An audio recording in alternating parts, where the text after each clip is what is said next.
My name's Victoria and I'm studying classical and historical archaeology.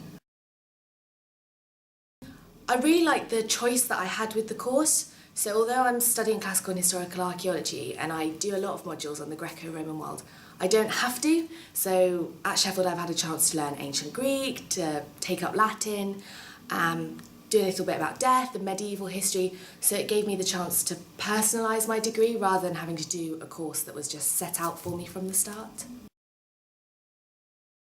Generally everyone's quite easy to talk to and get in contact with, so I've never had any problems either talking to lecturers or other departmental staff.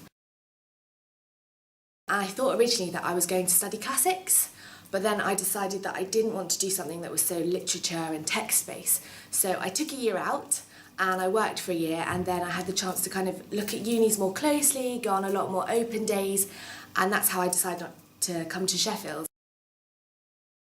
So I studied wet nurses in ancient Greece. I think my dissertation is one of the things that I'm most proudest of because it is the biggest piece of work that I've ever done. I really enjoyed it and I had really good help from my supervisor in terms of setting deadlines and organising my chapters and organising my thinking.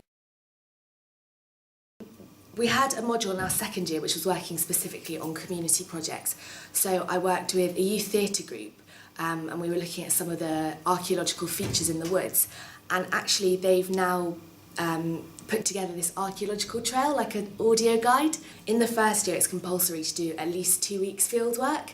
So I went with a big group of my course mates to Lincolnshire and we worked there, and it gives you a chance to learn in practice rather than just learning from other people's work or seeing how things work in your textbook. And also it's just a lot of fun because you get to know people in a different way. I'm actually going to be doing a PGC, working with special needs children for a little while, but I'm really interested in education as a whole, so I'd like to do that for a little bit and then maybe come back and do my masters or something like that.